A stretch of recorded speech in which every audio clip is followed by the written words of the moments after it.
Voice of the people में आपका स्वागत है। इस वक्त हमारे साथ बीडी सुजात साहब हैं जो समता सैनिक दल के राष्ट्रीय उपाध्यक्ष हैं। इस वक्त हमारे साथ जातिगत जनगणना के विषय में अपने विचार को प्रस्तुत करने के लिए हमारे साथ मौजूद हैं। मैं चाहूँगा कि ये जो आंदोलन चल रहा है, बहुत दिनों से चल रहा है, जातिगत जनगणना होनी चाहिए जो आने वाला कंसेंसस है, उस सिलसिले में आप लोग बड़ी मेहनत कर रहे हैं। मैं चाहूँगा कि आपके समता सैनिक दल का क्या संदेश है और क्या आह्वान है जो सरकार तक आप पहुँचाना चाहते हैं। सबसे पहले तो मैं वॉइस ऑफ द पीपल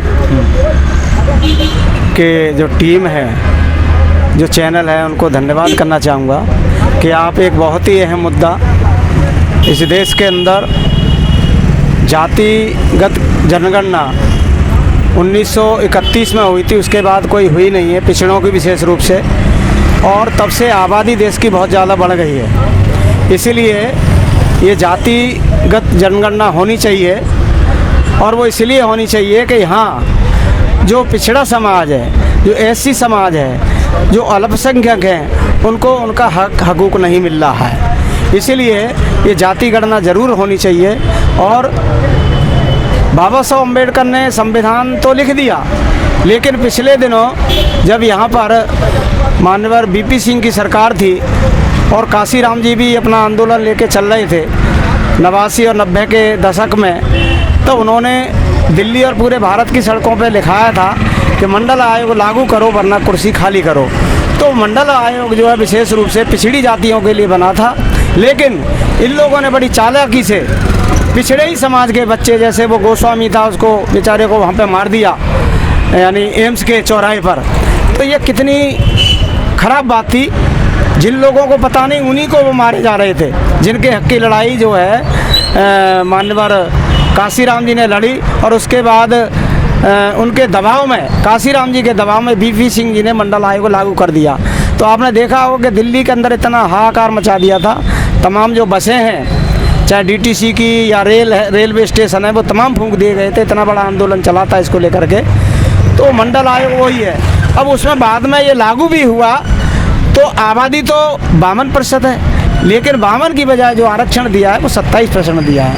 ये भी एक जो है बड़ी मतलब गलत बात है, क्योंकि जिसकी जितनी संख्या भारी, माननीय काशीराम ने जब नारा लगाया, जितनी जिसकी संख्या भारी उतनी इसकी हिस्सेदारी, और उन्होंने एक नारा लगाया था, जो ज़मीन सरकारी है वो ज़मीन हमारी है।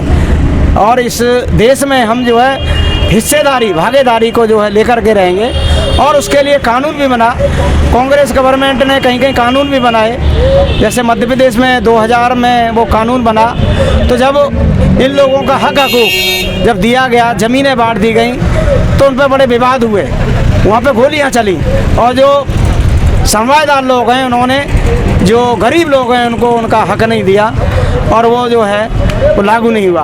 तो हम यही चाहते हैं, समता सैनिक दल यही चाहता है कि जितनी जिसकी संख्या भारी उतनी इसकी हिस्सेदारी उसको ज़रूर मिलनी चाहिए, और जाति गणना जो है अवश्य होनी चाहिए, और वो अमेरिका की तर्ज पे होनी चाहिए। जैसे अमेरिका में जब काले और गोरों का आंदोलन चला, तो वहाँ पर उन्होंने ये बात स्वीकार की कि हाँ 400 वर्षों के अंदर ही वहाँ, और यहाँ तो 5000 वर्षों से यहाँ का जो दलित है, SC ST OBC माइनॉरिटी है, उसके साथ अन्याय किया जा रहा है, और उनका हक नहीं दिया जा रहा। यानी आज़ादी के बाद से ही ऐसा यहाँ पर कुछ लोगों ने अपना ये समझ लिया कि ये भारत देश हमारा है। यानी इस देश के अंदर जब राष्ट्रपति बने तो ब्राह्मण बने, उपराष्ट्रपति बने वो बने, सभी राज्यों के राज्यपाल ब्राह्मण बन गए, और सभी राज्यों के सेक्रेटरी बन गए, सभी मुख्यमंत्री बना दिए। तो साथियों, कुछ लोग ही 10% 5% लोग ही आज तक जो हक को खा रहे हैं। इसलिए आपने देखा होगा कि शिक्षा है, रोजगार है, यानी उनका आरक्षण तो है, लेकिन आरक्षण को कभी भी वो पूरा नहीं करते हैं। तो इसलिए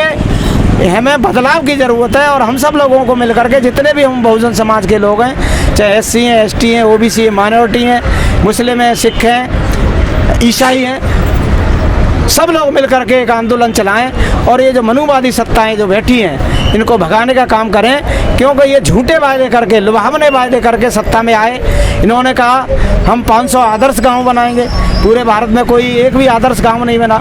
2 करोड़ रोजगार देंगे, किसी को 2 करोड़ रोजगार नहीं मिला और उल्टे 2 करोड़ साल के रोजगार जो छीन रहे हैं। आप देखिए कितनी स्थिति खराब है रोजगार की। और 15 लाख आज तक किसी के खाते में नहीं आए। तो ये लोग जो कहते हैं उसका उल्टा करते हैं हमेशा।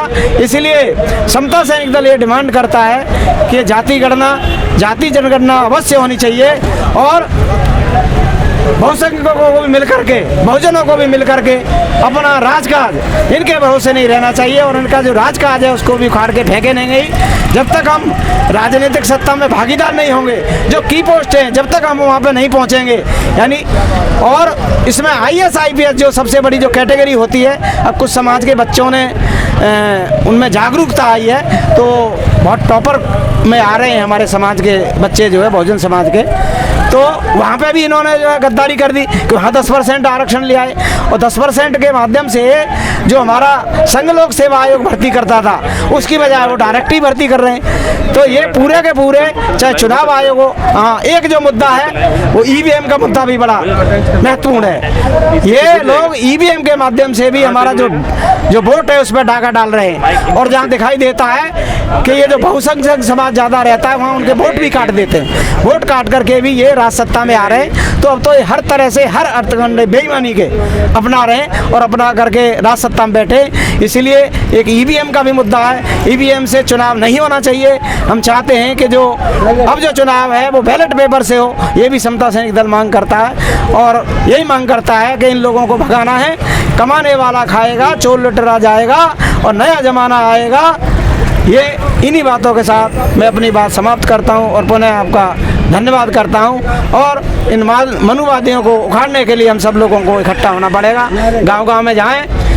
जय भीम, जय भारत, जय भीम, जय भारत। बाबा साहेब अम्बेडकर अमर है, अमर है। बाबा साहेब अम्बेडकर अमर है, अमर है। बाबा साहेब अम्बेडकर अमर है, अमर है। जाति जनगणना होनी चाहिए, होनी चाहिए, होनी चाहिए, जाति जनगणना होनी चाहिए, होनी चाहिए, होनी चाहिए। जिसकी जितनी संख्या भारी, उसकी उसकी हिस्सेदारी, जितनी जिसकी संख्या भारी, उसकी उसकी हिस्सेदारी।